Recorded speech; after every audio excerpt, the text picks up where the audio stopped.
atau data sering menyebabkan aplikasi keras dan lunak tidak berfungsi dengan baik. Kedua itu adalah worms. Worms adalah program perantik lunak yang menyebar dengan sendirinya untuk mengganggu operasional dengan komputer atau menghancurkan data dan program lainnya. Yang ketiga, Trojan horse adalah program perantik lunak yang dampaknya tidak berbahaya, tapi justru memperkuat sesuatu yang tidak dipikirkan. Yang keempat, software. Software adalah teknologi yang mampu mengumpulkan informasi dengan seseorang, yaitu hackerling atau kejahatan komputer. Seorang individu yang bermaksud untuk mendapatkan akses yang tidak sah dalam sistem komputer. Yang pertama itu pencurian identitas adalah pencurian bagi kunci dari informasi pribadi atau kejahatan di mana seseorang menipu mendapatkan informasi yang penting seperti kartu kredit atau nomor jaminan sosial dengan tujuan mendapatkan data rahasia yang tidak tepat. Yang kedua, shopping. Shopping mengarahkan atau tawuran web ke alamat yang berbeda atau software. Synesis, program menyadapkan atau membantu informasi dalam sebuah jaringan. Seri selanjutnya membangun kerangka keamanan dan pengendalian. Yang pertama yaitu pengendalian sistem informasi, yaitu pengendalian software, hardware, operasional komputer, keamanan data, serta memastikan semua siswa produser perusahaan. Yang kedua, penilaian risiko. Pertama, perusahaan harusnya sudah mengukur tingkatan risiko dari setiap keputusan tujuannya agar perusahaan lebih siap jika hal yang terjadi tersebut benar-benar terjadi. Ini selanjutnya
sebagai contoh, pada suatu family group atau group homes memiliki sekira 100 orang, semua pelanggan disimpan datanya termasuk tanggal lahir dan lain sebagainya.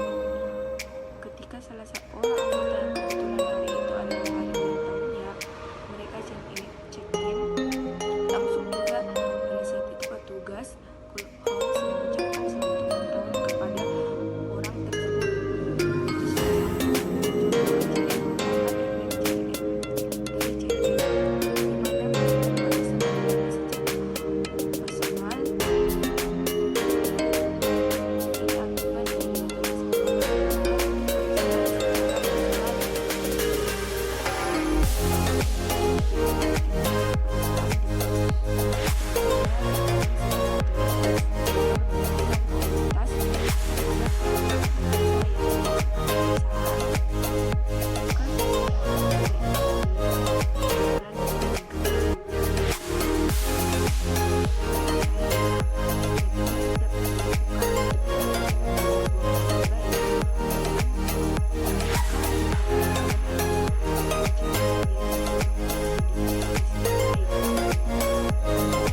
keamanan seperti programabilitas dan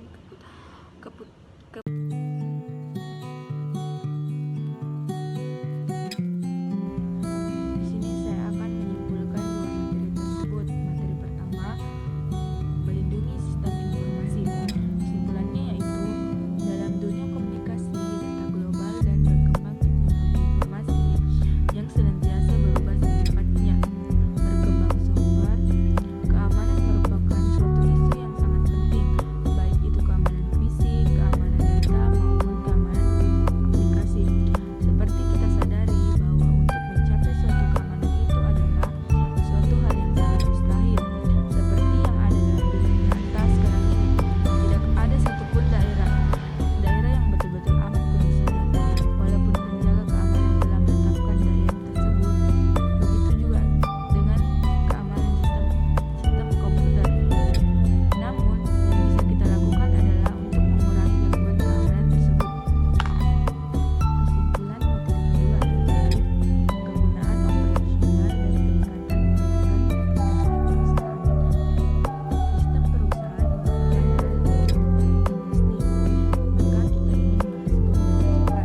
seorang pelanggan memesan dalam jumlah besar ataupun ketika pengiriman dan pemasok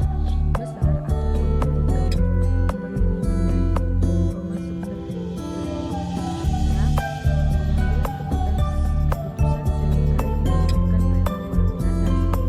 kertas yang dibuat secara manual, bahkan seringkali terlambat, dan ini akan menyulitkan kita untuk memahami apa yang sedang terjadi dalam bisnis secara suatu keseluruhan. Sistem manajemen dan pemasukan perusahaan dengan menggunakan telepon dan mesin fax, rantai pemasukan perusahaan merupakan jaringan organisasi dan proses bisnis untuk menghasilkan bahan mentah, mengubah bahan mentah tersebut menjadi barang yang sengaja jadi atau barang jadi, dan mendistribusikan barang jadi kepada pelanggan. Sistem manajemen menghubungkan pelanggan baik dapat mencapai keunggulan kompetitif dan didasarkan pada produk atau jasa baru yang inovatif sering kali berlangsung dalam jangka pendek. Perusahaan yang menyadari bahwa kekuatan kompetitif yang bertahan lama adalah hubungan dengan pelanggannya. Dalam bisnis skala kecil yang berprofesional dalam lingkungan kecil, bisnis dan manajemennya dapat dengan mudah mengenai para pelanggan mereka secara pribadi lewat tatap muka. Namun, dalam bisnis skala besar yang berprofesional pada daerah metropolitan, regional, nasional, atau bahkan secara global, maka mustahil untuk mengenai pelanggan Anda dengan cara yang lebih dekat. Peluang dan tantangan baru. Banyak perusahaan mengimplementasikan sistem serta sistem untuk manajemen rantai pasokan dan manajemen hubungan pelanggan, karena kedua sistem tersebut merupakan instrumen-instrumen yang ampuh dalam mencapai keunggulan operasional dan prima dan meningkatkan pengambilan keputusan. Jangan lupa di like,